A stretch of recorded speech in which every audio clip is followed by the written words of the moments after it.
Hey everybody, RPG here. Today we're going to jump into a full demo and review of the Anbernic RG351MP Handheld video game console. So this has been a long time coming. I finally got my hands on one of these. I've got it in the metallic blue here. Super excited to jump into this, test it out, but first and foremost, we're going to jump into this and do a full tour of the exterior of this particular handheld, check out all the functions and features on here, then we're going to boot it up and I'm going to do a full demo and review of the handheld with the stock card. Now there are going to be some limitations as to what I can check out on the stock card because they don't give you a ton of options on there in terms of console collections to jump into, but we're going to do the best we can with the stock card. And we'll get a feel for what the capabilities are here and whether this is a good console or a bad console. So let's jump into it. All right, so here we have our Anbernic RG351MP handheld console. So just looking at the face of this in terms of the controls, we have our standard 4-button configuration here, A, B, X, and Y. Over here on the left-hand side, we have our D-pad. Up here at the top, start on the right side, select on the left side, and then dual analog sticks down here. So both of these analog sticks do have the button function too. You can hear me clicking it there as well. I did boot this up already just so you aren't staring back at me filming this video. So the color just makes the video a lot smoother without the reflection on there. So just wanted to make mention of that as to why I've already powered this on. Now going up to the top, we have our L1, L2, R1, and R2 shoulder and trigger buttons up here. Really nice location on both of those. We have our connections up here, DC, OTG, and then we have our 3.5mm headphone jack dead center. So I really like the layout here, not overcrowded. A lot of handhelds have a ton of different features on here, different connections and whatnot. I like that this is really sleek and not overcrowded. It's really nicely laid out. You can see that they did a nice job just laying them out perfectly so every measurement is 100% identical across. So little details like that make a big difference. And believe it or not, a lot of them don't have that. So down at the bottom here, we have a reset button, dead center, speakers over here. But we also have 2 micro SD card slots here because this handheld actually runs off of 2 rather than 1. So it's very similar to that of Anbernic's RG351V console. So let's go over to the left-hand side. Over here, we just have a plus and minus here. So this is our volume control.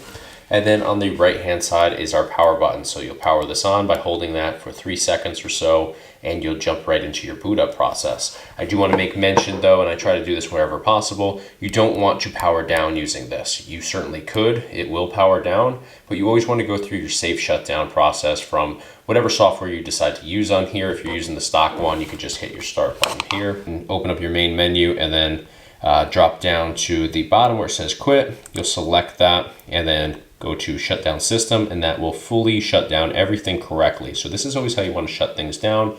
Again, I'm getting ahead of myself here, but I always want to make mention of that just to clarify, because so many people just hit the power button and then they wonder why their card ends up corrupt after just a short period of time. So I'm going to back out of this. So now we're going to just flip this over to the backhand side, and there's really not a whole lot to see here, but I do want to point out that we obviously have our information here. Bunch of small details that can, potentially be pretty helpful to you, like the battery information, rating, adapter input, and all that good stuff. But we have 2 strips here, which are actually rubber, but it gives you something to actually grip onto when you're holding this, because when you're holding this, your fingertips line up perfectly with these 2 strips here. The Anbernic has done this on a couple handhelds in the past. I always did like that, so it's cool to see them returning with that design here. So again, this is how you'd be holding it, and if we just peek around the corner there, fingers just line up perfectly on there. So another sleek design that I really do like.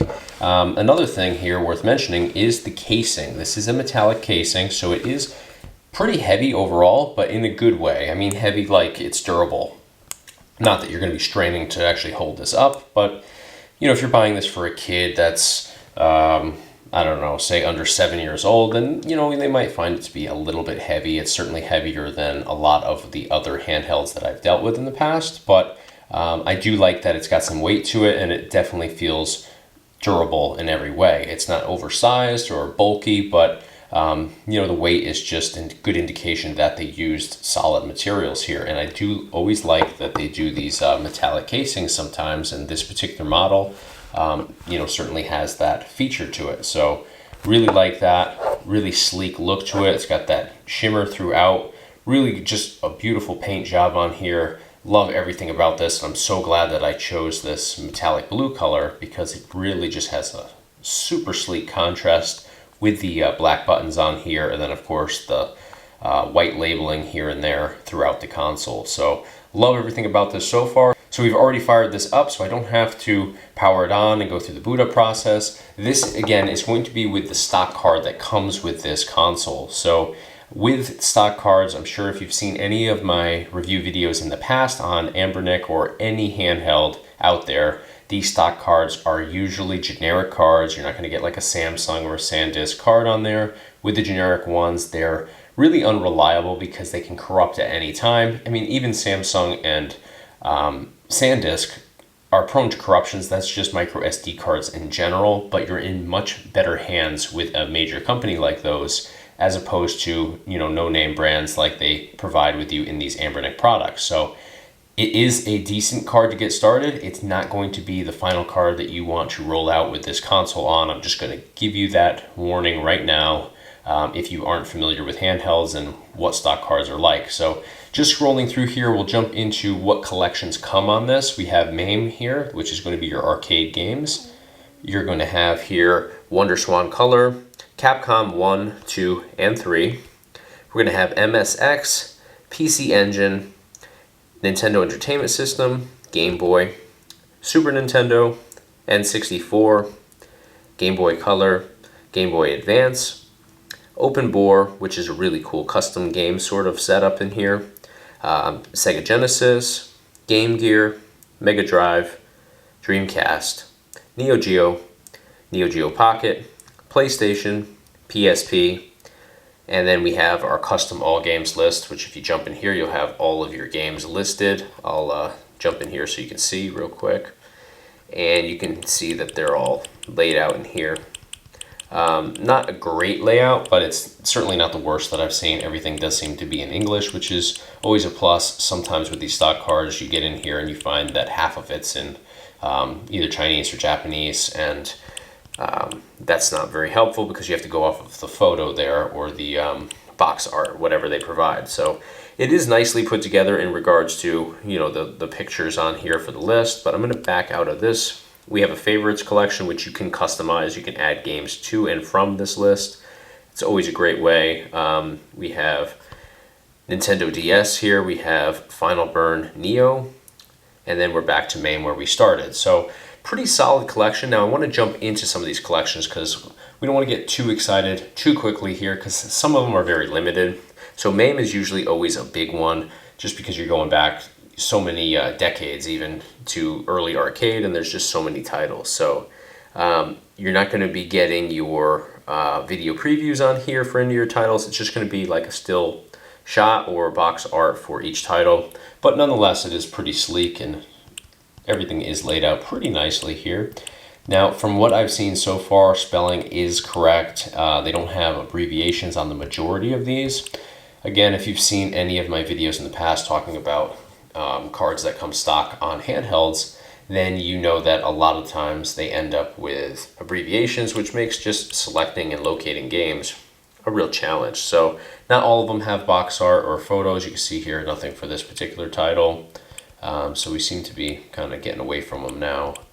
All of these don't seem to have anything populating in, so that is another thing that they oftentimes do. They'll put it in like the beginning section, figuring that you're not going to get all the way down here right off the bat and find out that they, cut some corners. But is what it is there. We'll go into another collection. Now I want to go into the collections that I'm most interested in testing out, which are super limited here. So let's go into N64. We've got 4 titles in here, and they're not great indicators of games that we can really push the performance on here. So I'd love to have a collection of 50 games at least where I can dive into games and really test out how N64 performs on here. Now I did jump into these. I do see on like cutscenes in Zelda a little lag or like audio not being 100%. So that gives me the indication that possibly we may run into some issues with N64 emulation, though I have a feeling it's going to be a little bit better than the past Anbernic products, which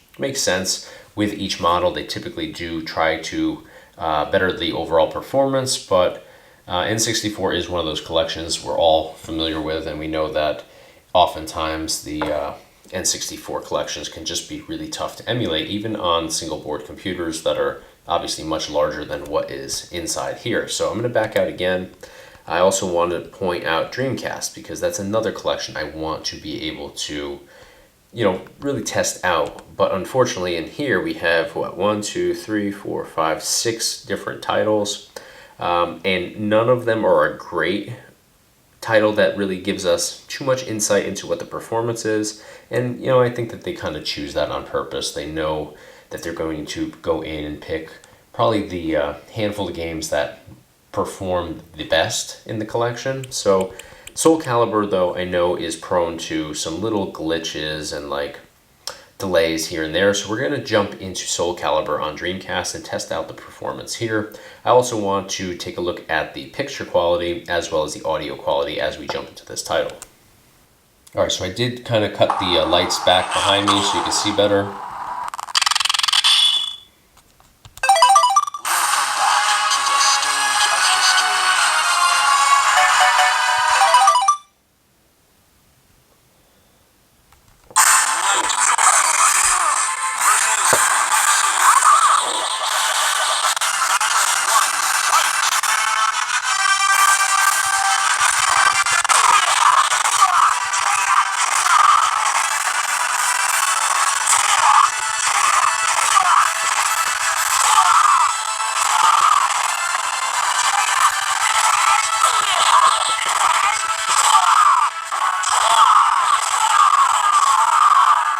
So I'm definitely sensing some lags on here, a little bit of slowdown.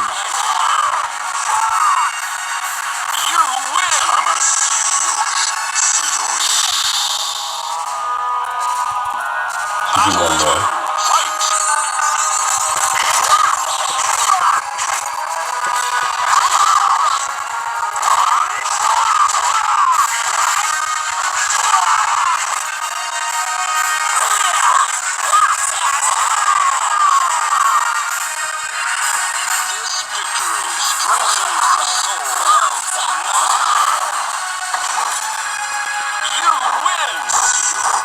Alright, so I just jumped back out from Dreamcast. So in that particular title, Soul Calibur, and I will mention that Soul Calibur is kind of tough on a lot of different systems, so to experience minor lags and delays or audio being not 100% is pretty common, but nonetheless worth mentioning here. So I definitely see slowdown whenever both characters are kind of like swinging or kicking at the same time.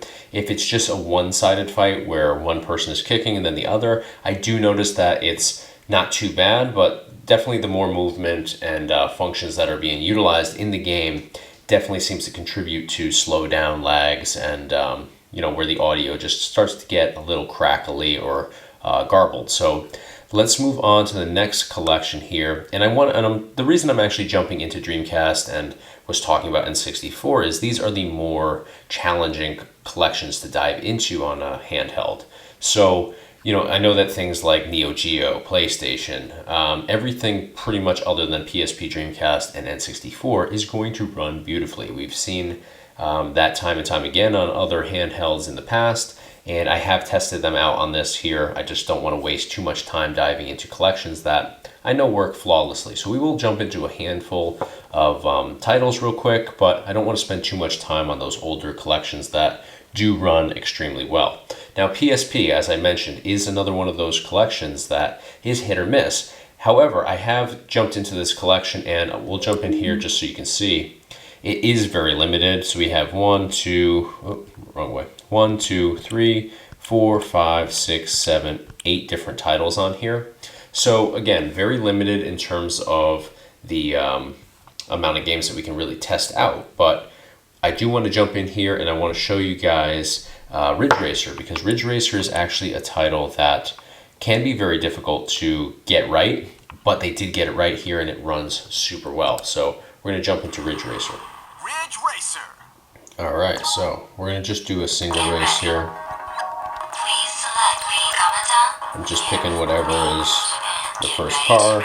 First track, not too picky here. I'm so excited. So this runs beautifully. So let's see. How do I change the view? Is it one of these buttons? There we go.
Alright, so we're back to the PSP main page here, but you can see that the overall performance was really good for Ridge Racer. Now the audio did cut out a little bit here and there, a little bit laggy with audio, but the actual gameplay was pretty perfect. Didn't see any issues, any glitches or anything like that. Now the steering was a little bit crazy, but I promise you that's all me. That's not the game or the console in any way, shape, or form. I just overcorrect, and especially with a game like that where you can really drift. I'm not 100% acclimated to the controls on here just yet, but everything did run beautifully. So definitely really impressed with the PSP performance on here. So let's go into another collection. So let's continue through here. Let's see, what's another good one to jump into? Let's see, let's go into like a Sega of some sort. I want to go into Sonic. I always love testing out Sonic because while Sonic is an older game, of course, it does have a lot of movement to it, a lot going on in a short period of time. For each frame, you just get a ton of movement, so it's always a great title to really test out the system on. So before I mentioned all that, though, I probably should have checked to see if Sonic is even on here. I imagine that it is, otherwise that would be like the biggest mistake. There we go.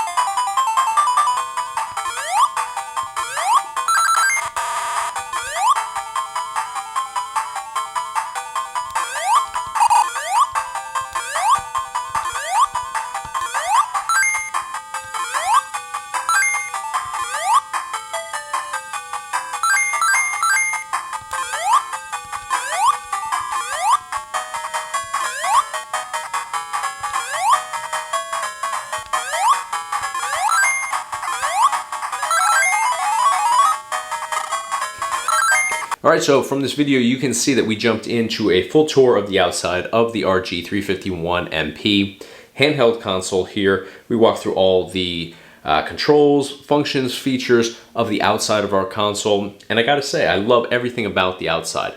Love the controls here, love the quality, love this metallic casing that, you know, encapsulates this entire handheld. It's super durable, it's got a little weight to it. It's not gonna be an issue though. But I love something like this that's not cheap plastic. If we drop this, it's not going to, you know, explode into a million pieces or anything like that. So I love the fact that they've put quality into this build.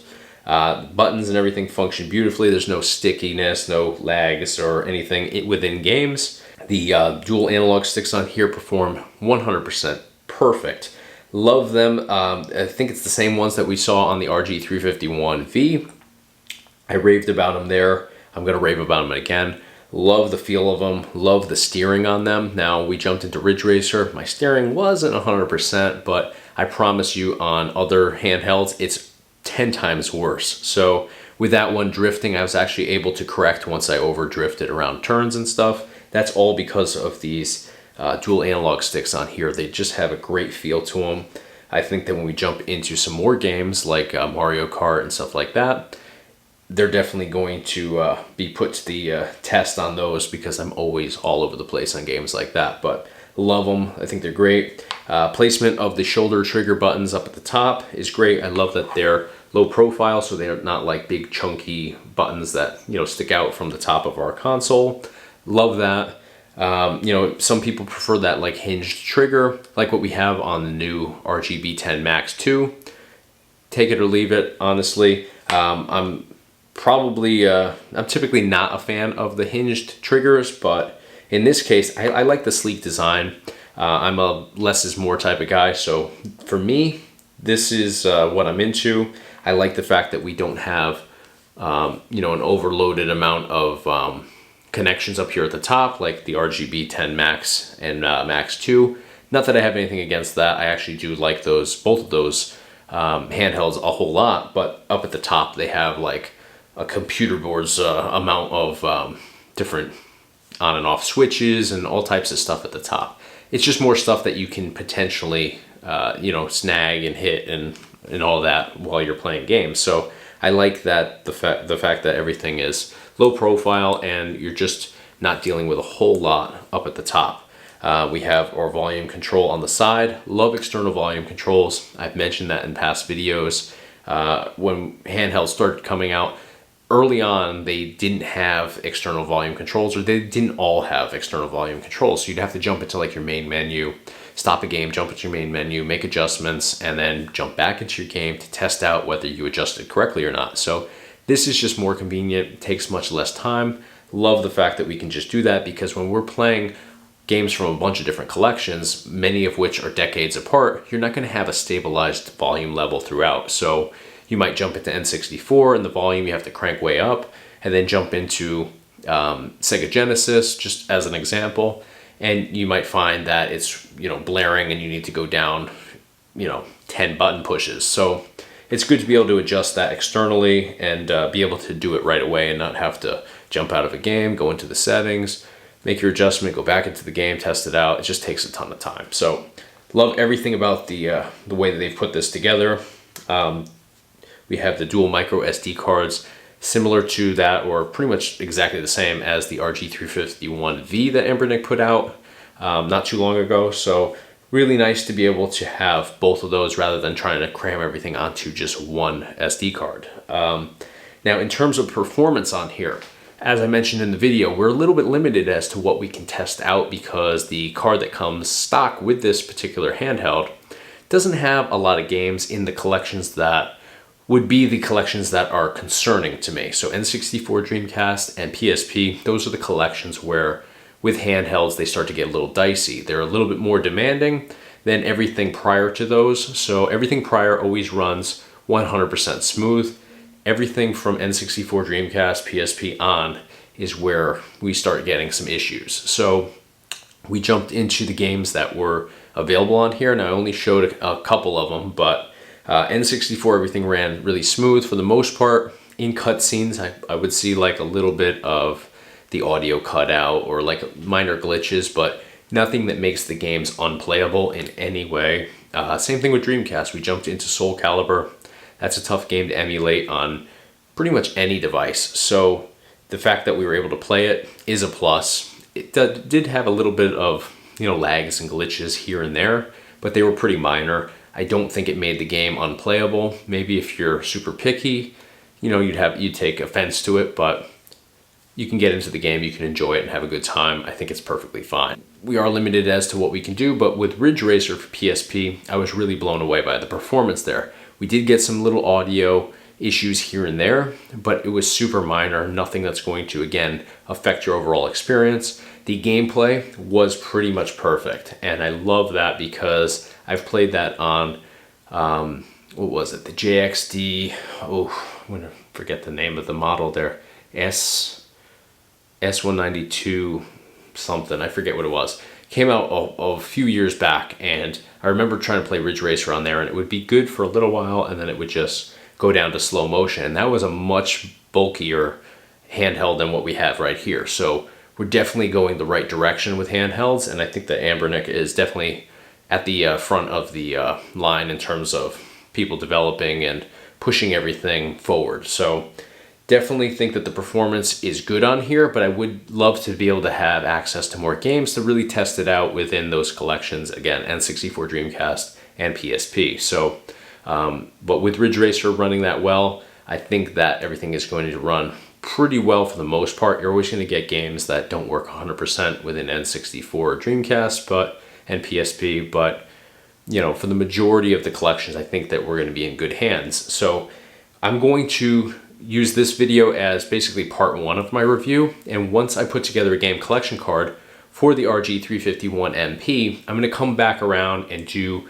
a follow-up to this video, because I'll be able to test out more games within these collections. So I'll jump into Mario Kart 64, I'll jump into a whole bunch of our favorite titles for those 3 different collections, because again, everything prior to N64, Dreamcast, and PSP works beautifully 100%, so I have no concerns there. We jumped into Sonic. Like I said in the video, Sonic is a great game to judge everything off of, because there's so much movement, so much going on. While it is, you know, what is it now, 30 years old, it's definitely got a whole lot going on. So you do see some lags and issues within that title, even with it being that old.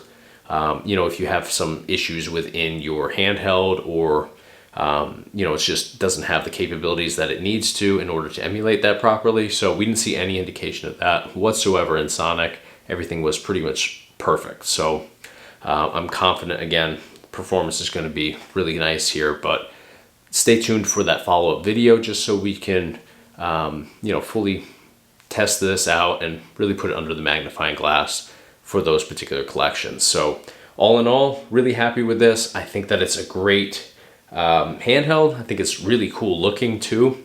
Again, I have the metallic blue. I think it's definitely the coolest handheld I have, and I have a whole lot of handhelds here. So definitely highly recommend this, but stay tuned for that next video I do, where I can dive into the games and performance just a little bit deeper. So that's going to do it for today.